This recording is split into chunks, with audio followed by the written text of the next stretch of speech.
makonsider gyud magapuso nga gasa o talento ang pag-awit. Apan ani ay talagsaong pamilya sa dakbayan sa Lapu-lapu nga dili lang 4 o 5 ka mga miyembro sa pamilya ang gigasahan sa maong abilidad.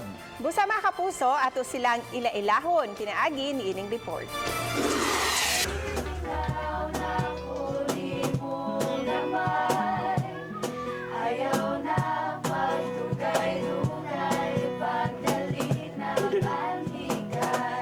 Sulod ning gamay nga panimay, mao ang talented nga mga miyembro sa usa ka pamilya.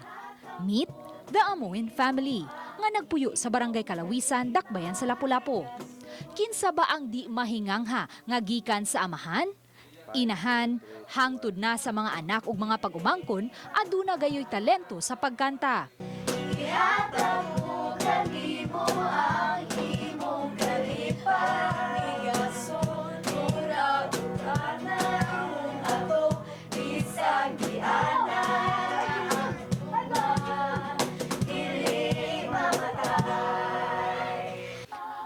Nato ang mga dalaga nga sila si Grazel, Glenjoy Amuin ug Hosana Amuin Rementizo nga mas napundok pinaagi sa trio.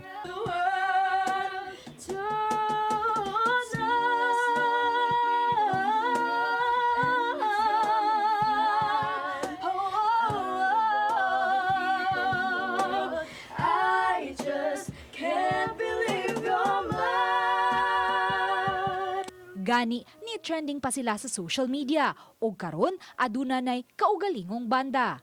Nagiyahay jud mi ato nga magkantahay, then we realize na mas nice if makabuo mi og group as a band with instrument. Si Mommy ug Daddy wa usab magpalupig sa ilang abilidad.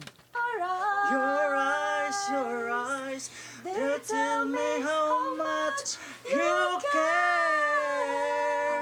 Wa usab magpaawahi ang mga ig-agaw nga mga chikiting sa pagpakita sa ilang talento. Ikaw ay magalit, sa'yo lang lalapit, sa'yo lang aawit.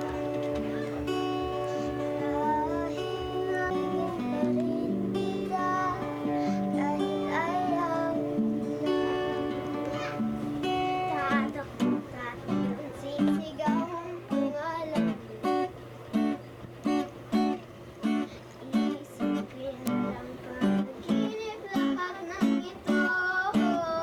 Sagad kanila, mga singing champions na o gani aduna pa mibiyahe sa nagkalain-laing lugar tungod sa kamaayo nila mo kanta. Apan ang labing mahinungdanon sa maong pamilya, dili mao ang pag-share sa ilang talento sa uban, kundi ang pagserbisyo usab sa simbahan. Choir jud mi sa simbahan. Pormero ako sa una pagdagan ako choir ko sa simbahan niya. Nagkamit mi sa akong banda sa simbahan choir. Yang mo to nga akong manghod ako gipattend og choir. Choir na siya dayon ang ako ang anak apil sa nasa choir hangtod kami apil na tanan choir.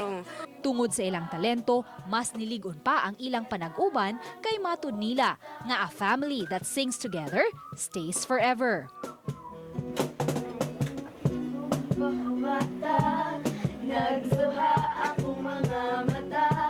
Uban ni Lian Sinkulan og Juvel Obiso, Luan Merondina, Balitang Bisdak.